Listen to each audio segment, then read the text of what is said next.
चलिए तो एक बार फिर से आप सभी का स्वागत है। और इस वक्त गोरखपुर से एक बड़ी खबर आ रही है, वो आपको बताएं कि ह्यूमन ट्रैफिकिंग के बड़े रैकेट का पर्दाफाश हुआ है। चेकिंग के दौरान टूरिस्ट बस से 19 नाबालिग की बरामदगी की गई है। टूरिस्ट बस में 19 नाबालिग को भेजा जा रहा था दिल्ली। बिहार के अररिया जिले के रहने वाली हैं ये सारे जो नाबालिग हैं। नाबालिग को साथ लेकर जा रहे थे। 9 लोग अब गिरफ्तार कर लिए गए हैं। एनजीओ की शिकायत पर एएचटीयू टीम ने गिरफ्तारी की है। खोराबार थाना क्षेत्र के जगदीशपुर 4 लेन पर यह गिरफ्तारी की गई है। तो बड़ी खबर है, गोरखपुर से बड़ी खबर आ रही है। यहां पर ह्यूमन ट्रैफिकिंग का एक बड़ा मामला सामने आया। राम गोपाल हमारे साथ जुड़े हैं। राम गोपाल, कितने बच्चे हैं, कहां से इनको अपने कस्टडी में लिया गया है और किस तरह से इस रैकेट को चलाया जा रहा था? शुरुआती तौर पर जांच क्या बता रही है?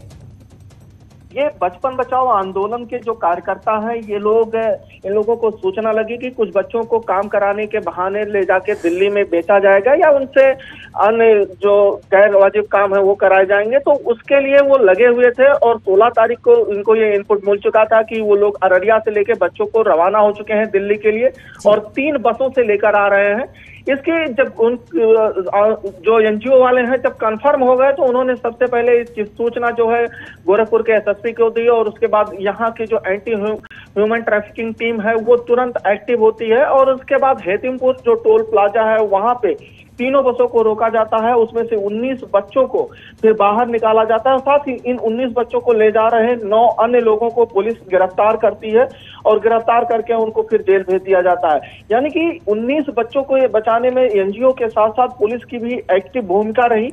और ये लोग जो गिरफ्तार हुए उनका ये कहना है, चूंकि बिहार में अभी बाढ़ आया हुआ है, अररिया में अभी कोविड के कारण बड़ी संख्या में बेरोजगारी है, तो इस कारण इन बच्चों को हम काम दिलाने के लिए दिल्ली लेके जा रहे थे। वहां पे ये काम करते और काम के बाद अपने परिवार का पालन पोषण करते। लेकिन जिस तरीके से छोटे छोटे बच्चों को लेके जाया जा रहा था वो कहीं ना कहीं गैर कानूनी था। क्या उम्र रही है इन बच्चों की? क्योंकि कह रहे हैं ये लोग की काम दिलाने के लिए लेकर जा रहे थे। और ये जो लोग हैं इन्होंने क्या इस बात को कबूला है कि हाँ ये कहां से लेकर आ रहे थे और किस तरह से इस बच्चे को कहां कहां रखना था? कुछ बता पा रहे हैं ये? क्योंकि ये तो काम दिलाने की बात कर रहे हैं। जी जी बिल्कुल, ये जो है सब नाबालिग बच्चे हैं और इन सभी को ये लेके जा रहे थे वहां पे काम दिलाने के लिए। और इनका यही कहना है कि चूंकि अभी वहां पे कोविड का प्रभाव है, काम नहीं है और बाढ़ की भी स्थिति बिहार में गंभीर है, तो इसलिए इन बच्चों को काम दिलाने के लिए ही लेके जा रहे थे, इनके परिवार वालों की मदद के लिए ही लेके जा रहे थे। अब वहां दिल्ली पे पहुंचने के बाद इनको काम पे लगाया जाता और इन जो लालची हैं वो छोटे छोटे बच्चों को इसलिए रख लेते हैं कि बिल्कुल राम गोपाल, तो कहा जा सकता है कि इन बच्चों को अब बचा लिया गया है। 19 नाबालिग बच्चे हैं और अब इनके साथ जो 9 लोग थे उनको भी गिरफ्तार कर लिया गया। शायद सख्ती से पूछताछ होगी तो ये बाकी बातें निकलकर सामने आएगी कि आखिर ये कहां से लेकर आ रहे थे और कहां पर पहुंचा रहे थे। बहुत बहुत शुक्रिया आपका। और बढ़ते हैं अगली खबर की ओर।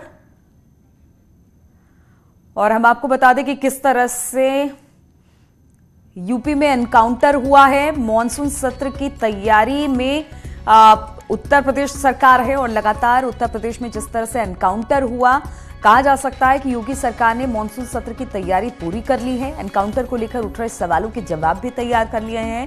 उत्तर प्रदेश में पिछले 3.5 साल में 124 अपराधी मारे गए।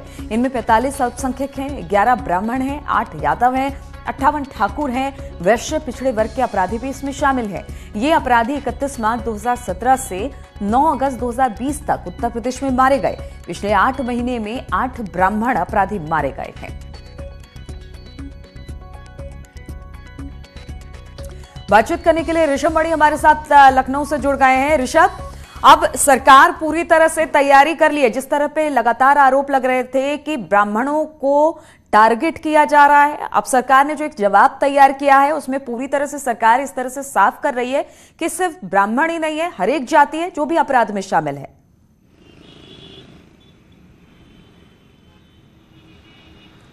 नीलू, देखिए बिकरू कांड हुआ है कानपुर में जिसमें 8 पुलिसकर्मी शहीद हुए थे। उसके बाद विकास दुबे और उसके गिरोह से जुड़े हुए 6 लोगों का एनकाउंटर किया गया जो सभी ब्राह्मण कम्युनिटी से ताल्लुक़ रखते थे। इसके बाद राकेश पांडे का एनकाउंटर हुआ जो मुख्तार अंसारी के IS 191 गिरोह से ताल्लुक़ रखता था, वो भी ब्राह्मण था। और उसके बाद से ही उत्तर प्रदेश में ब्राह्मणों को लेकर राजनीति गर्म हो गई है। बहुजन समाज पार्टी, जो खुद कभी सोशल इंजीनियरिंग की जनक मानी जाती थी, उसकी सरकार में ये कहा जाता था ब्राह्मण शंख बजाएगा और हाथी बढ़ता जाएगा। समाजवादी पार्टी की ओर से घोषणा कर दी गई कि वो भगवान परशुराम की प्रतिमा लगाएंगे। उसके बाद से ही अब 20 तारीख से मानसून सत्र शुरू होना है। सरकार को भी ऐसा महसूस हो रहा है कि इस सत्र के दौरान ही ब्राह्मण विधायक किसी भी पार्टी के हों, ऐसा सूत्र बताते हैं कि भारतीय जनता पार्टी में जो ब्राह्मण विधायक हैं वो भी इस मसले पर सरकार को घेर सकते हैं। कल एक विधायक की चिट्ठी भी वायरल हो रही थी जो विधानसभा में ब्राह्मणों के एनकाउंटर से संबंधित सवाल उठाने की तैयारी कर रहे थे और उन्होंने उस चिट्ठी को खुद ही वायरल किया जैसा बताया जा रहा है। तो उस चिट्ठी के जवाब में ये तैयार कराया गया है यूपी पुलिस की ओर से और हमें सोर्सेस ने जानकारी दी है, जिससे ये अब बात सामने आ गई है कि अभी तक 124 एनकाउंटर हुए हैं योगी सरकार में, जिसमें से 11 ब्राह्मण नहीं ऋषभ, तो क्या सरकार ये बताने की कोशिश, जिस तरह से वो घिर रही थी लगातार और ब्राह्मणों के मुद्दे पर, अपनी पार्टी में भी आपने बोला कि कई लोगों ने ऐसे इसका विरोध किया है, अब क्या सरकार ये बताने की कोशिश कर रही है कि मामला कानून व्यवस्था से जुड़ा हुआ है, ना कि किसी जाति विशेष से जुड़ा हुआ है, हम कार्रवाई कर रहे हैं, हम ये नहीं देख रहे कि ब्राह्मण है या कोई अदर कास्ट? जो जवाब है उसको देखकर तो यही लग रहा है। जी नीलू, बिल्कुल सही बात है। सरकार यही जी नीलू, देखिए सरकार सदन में यही साबित करने की कोशिश करेगी कि जिनके भी एनकाउंटर हुए हैं उनका बड़ा आपराधिक इतिहास है, वो क्रिमिनल बैकग्राउंड के लोग थे, कानून व्यवस्था को लगातार उनसे खतरा बना हुआ था, क्राइम कंट्रोल के लिए ये सारे एनकाउंटर्स हुए। लेकिन एक पूरी कोशिश जरूर की जा रही है कि ब्राह्मणों को पोलराइज किया जाए, चाहे वो समाजवादी पार्टी हो, चाहे बहुजन समाज पार्टी हो या कांग्रेस पार्टी हो, जिसने परशुराम जयंती पर छुट्टी की मांग भी की है। तो जो 3 प्रमुख विरोधी दल हैं उनकी ओर से कोशिश की जा रही है कि ब्राह्मणों के एनकाउंटर के मुद्दे पे ब्राह्मणों को पोलराइज किया जाए। वहीं सरकार की ओर से पूरी कोशिश रहेगी कि वो सदन में साबित कर सकें कि जिन भी ब्राह्मण अपराधियों का एनकाउंटर हुआ है वो समाज के लिए एक चैलेंज बन गए थे, चुनौती बन गए थे, इसलिए ही उनका पुलिस से आमना सामना हुआ। बिल्कुल ऋषभ, तो कह सकते हैं बाकी पार्टियां ब्राह्मणों को साध रही है तो बीजेपी भी ब्राह्मणों को नाराज नहीं करना चाहती है और यही वजह है कि ब्राह्मणों के मुद्दे पर अब सरकार इस तरह के जवाब तैयार करके मानसून सत्र में रखने वाली है। बहुत बहुत शुक्रिया आपका हमारे साथ जुड़ने के लिए। और अब बात स्कूल फीस की करते हैं, तो स्कूल फीस आधी करो अभियान, आज विधानसभा का इसको लेकर घेराव भी होना है। सेंट्रल बार एसोसिएशन इसका घेराव करेगा, जिसमें अधिवक्ताओं का साथ देंगे अभिभावक भी। दोपहर 12 बजे घेराव किया जाएगा विधानसभा का और बताया जा रहा है कि जो भी लोग इसमें शामिल होंगे वो अपने साथ जो प्रमुख चीजें हैं जैसे चटाई, टिफिन, कागज, कलम वो साथ लेकर आएंगे। तो सबसे बड़ी बात है कि लगातार फीस पूरी तरह से वसूलने को लेकर अभिभावक और अब जो एडवोकेट हैं वो भी नाराज हैं, धरना देने वाले हैं। और इस दौरान चूंकि कोरोना काल चल रहा है इसलिए सोशल डिस्टेंसिंग का भी ख्याल रखा जाएगा। बातचीत करने के लिए प्रशांत पांडे इस वक्त हमारे साथ जुड़ गए हैं। प्रशांत, लगातार न्यूज़ 18 भी इस मुहिम को चला रहा है, क्योंकि स्कूल में क्लासेस नहीं हो रहे हैं, बच्चे स्कूल नहीं जा रहे हैं, लेकिन फीस पूरी वसूली जा रही है। अब तो लोग भी सड़कों पर निकलकर सामने आ गए। आज विधानसभा का घेराव करने वाले हैं, कौन कौन लोग इसमें शामिल होंगे और किस तरह की इनकी मांग होगी? जी बिल्कुल नीलू, मैं आपको बता दूं जिस तरीके से न्यूज़ 18 की मुहिम थी, शुरू में भी कोरोना काल में फीस से राहत दिलाने के बाद में जो फीस थी, अब उसके बाद में आधी फीस माफ करने की जो बात थी उस मुहिम रंग लाने लगी है। अभिभावक तो अभी तक थे ही, सड़कों पे उतर रहे थे, तमाम जगह उनके द्वारा याचिकाएं योजित की जाती। ऐसे में अब सेंट्रल बार एसोसिएशन भी अभिभावकों के साथ में आ गया। अगर आज की बात करें तो राजधानी लखनऊ में विधानसभा का घेराव किया जाएगा। सेंट्रल बार एसोसिएशन के अध्यक्ष की तरफ से इस बात के लिए कल पीसी की गई थी और 12 बजे के आसपास से उनका ये कार्यक्रम होगा। ऐसे में अभिभावकों के साथ में वो स्कूल कॉलेज की सभी फीसों को आधी करने की बात कर रहे हैं, जहां उनका स्पष्ट कहना है कि 1 से 2 घंटे की ऑनलाइन क्लास जिसमें इतनी ज्यादा मात्रा में बच्चे शामिल होते हैं, इतना क्या खर्च आ गया है कि स्कूल प्रशासन किसी भी तरीके से फीस कम करने पर राजी नहीं हो रहा। ऐसे में बड़े बड़े जो अधिकारी बैठे उनके ऊपर भी कल सेंट्रल बार एसोसिएशन ने सवाल उठाए थे। बात चाहे की जाए विश्वविद्यालय की जाए, चाहे स्कूल की बात की जाए, हर जगह यही सवाल उठ रहा है कि प्रशांत, तो कहा जा सकता है कि लगातार लोग यही मांग कर रहे हैं कि अगर कक्षाएं नहीं चल रही है तो फिर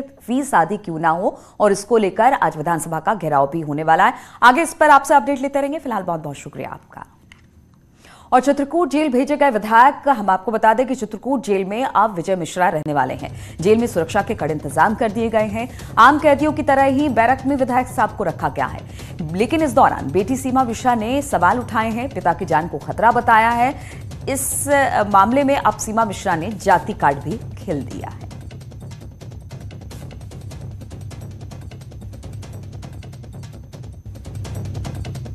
है जहां आम बंदी रखे जाते हैं, क्वारंटाइन बैरक है, उसी में उनको रख दिया गया है। और कोविड जांच जो है अब रात हो गई है, नहीं हो पाएगी, सुबह इनकी कोविड जांच करा दी जाएगी, फिर वही रहेंगे उसी बैरक में आम बंदी की तरह जैसे होते हैं उसी तरह से। विजय मिश्रा को चित्रकूट की जेल में शिफ्ट किया गया है। बाकायदा जिला प्रशासन ने फोर्स से यहाँ पर जगह जगह पर लगाई थी और उनके विधिवत चेकिंग के बाद उन्हें जेल के अंदर शिफ्ट किया गया है। यहाँ तक कि जेल प्रशासन ने कहा है कि बाहुबली विधायक विजय मिश्रा से किसी को भी मिलने नहीं दिया जाएगा। अगर उनको बहुत अर्जेंट में अपने घर बात करना होगा तो वो खुद अपने फ़ोन से बात करेंगे। हालांकि उनसे कोई भी उनसे मिल नहीं सकता है। अखिलेश सोनकर, न्यूज़ 18 चित्रकूट। और विधायक विजय मिश्रा कोर्ट में पेशी के बाद पहले नैनी जेल और फिर चित्रकूट जेल में ट्रांसफर किया गया। विजय मिश्रा की बेटी सीमा मिश्रा ने इस पर सवाल उठाते हुए कहा कि उनके पिता का स्वास्थ्य खराब है और उन्हें चित्रकूट जेल शिफ्ट करना उनके स्वास्थ्य के लिए ठीक नहीं है। साथ ही उन्होंने पुलिस पर आरोप लगाते हुए कहा कि पुलिस उनके पिता का एनकाउंटर कर सकती है। सीमा मिश्रा ने जाति का कार्ड खेलते हुए आरोप लगाया कि ब्राह्मण समाज से होने के कारण उन पर बेबुनियाद आरोप लगाए जा रहे हैं। वो व्यक्ति इतना स्लीप डिस्क और थायराइड, कोलेस्ट्रॉल, बीपी और हाइपरटेंशन, गले में खराश, डायबिटीज़ का पेशेंट है। अगर उसकी तबीयत बिगड़ती है, उसका इलाज नहीं करवाया जा रहा है, तो क्या उसकी जिम्मेदारी कोई लेगा? अगर कुछ हो जाता है तो, या वो रास्ते में मार दिए जाते हैं कि दिखा दिया जाता है कोई सिपाही असलहा लेके भाग रहे थे, हमने एनकाउंटर कर दिया, इसकी जिम्मेदारी कौन लेगा? उत्तर प्रदेश के हम ब्राह्मण समाज से अपने पूरे प्रदेश के आह्वान कर रहे हैं कि इस समय आप एकजुट हो जाइए, क्योंकि पिताजी का गुनाह इतना है कि वो ब्राह्मण है। और इसी पर बातचीत करने के लिए सर्वेश दुबे हमारे साथ प्रयागराज से और अखिलेश सोनकर संवाददाता चित्रकूट हमारे साथ जोड़ आए हैं। पहले अखिलेश, आप ही से जानना चाहेंगे कि अब मिश्रा जी को चित्रकूट जेल में भेज दिया गया है, वहां पर किस तरह से उनको रखा जा रहा है, क्योंकि कहा यह गया है कि कोविड टेस्ट होगा, तो ये सारी चीजें क्या फॉर्मेलिटीज पूरी है वो कर ली गई है?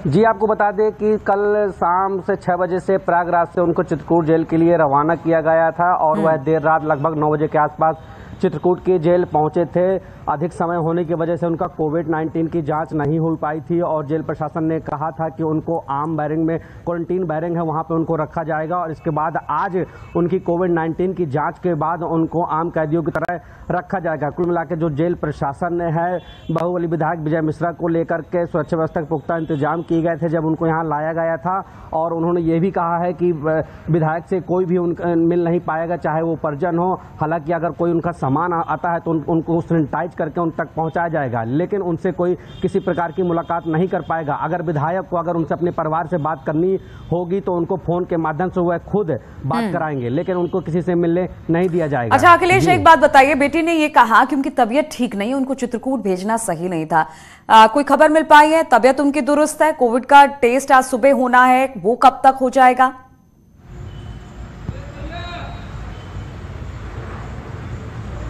जी देखिए, बता दें जब उनको लाया गया था बाकायदा वो देखने में तो बिल्कुल ठीक नजर आ रहे थे। उनके बाकायदा 15 से 20 मिनट तक उनकी पहले जांच की गई थी, वहीं पर बाहरी उनके तलाशी ली गई थी, इसके बाद उनको भेजा गया था अंदर और जेल प्रशासन ने कहा था अधिक समय हो गया है, इसके कारण आज उनकी जांच नहीं की जाएगी और आज उनकी डॉक्टर की एक टीम वहां जेल पहुंचेगी जहां पर उनका कोविड-19 बिल्कुल, तो जब वो चित्रकूट जेल पहुंचे थे बिल्कुल ठीक ठाक थे। सर्वेश, बेटी ये कह रही है तबीयत खराब है, प्रयागराज से चित्रकूट नहीं भेजना चाहिए था, उन्हें भेज दिया गया है, तमाम तरह के आरोप और लगाए हैं।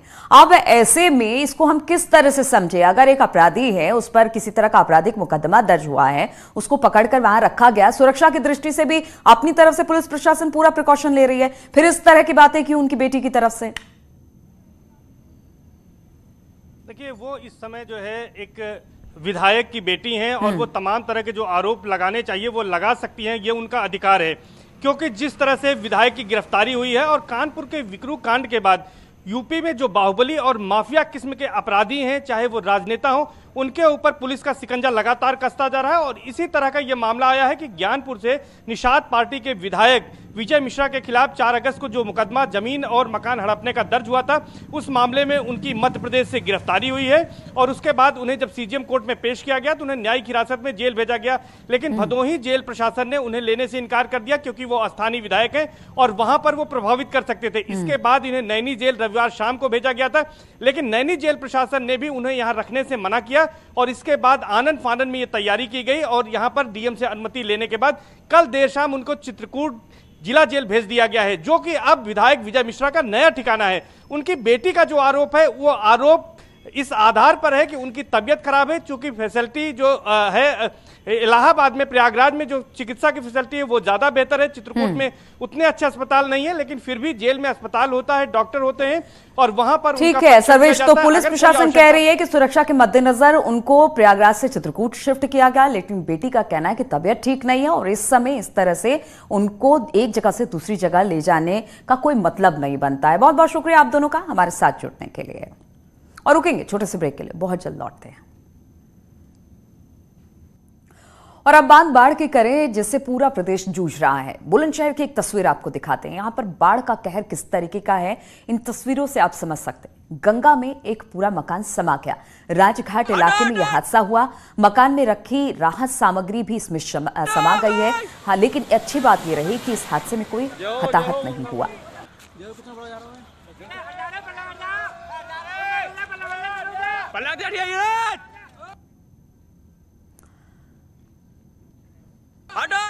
और उत्तर प्रदेश के सीतापुर में बाढ़ग्रस्त इलाके का दौरा करने पहुंचे विधायक जी अचानक नदी की धार में फंस गए।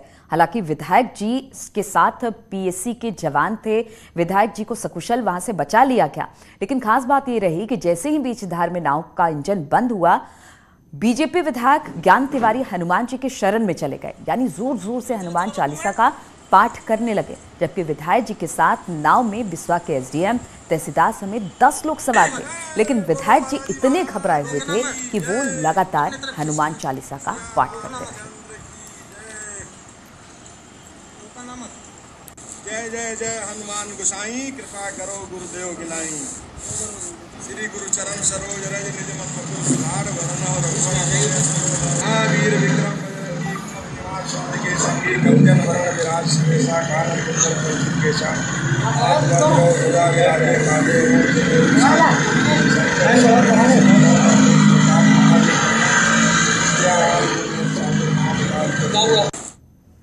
और मथुरा में पुलिस और बदमाशों के बीच मुठभेड़ हो गई। इस मुठभेड़ में पुलिस ने सोमवार शाम हुए 91 किलो चांदी की लूट करने वाले दोनों बदमाश को गिरफ्तार कर लिया।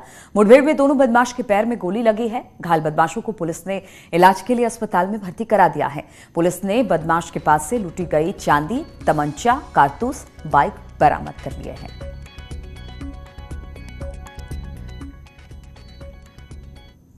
पुलिस को ये जानकारी मिली कि कुछ बदमाश इस रूट से जाने वाले हैं, तो पुलिस ने घेराबंदी करी जिसमें 2 बदमाश एंगेजमेंट में घायल हुए। प्रारंभिक तौर पे उनसे पूछताछ में ये ज्ञात हुआ है कि ये वही बदमाश थे जो कल चांदी वाली घटना में सम्मिलित थे।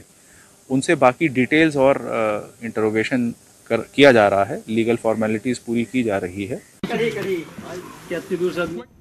तो इसी के साथ इस बुलेटिन में फिलहाल इतना ही।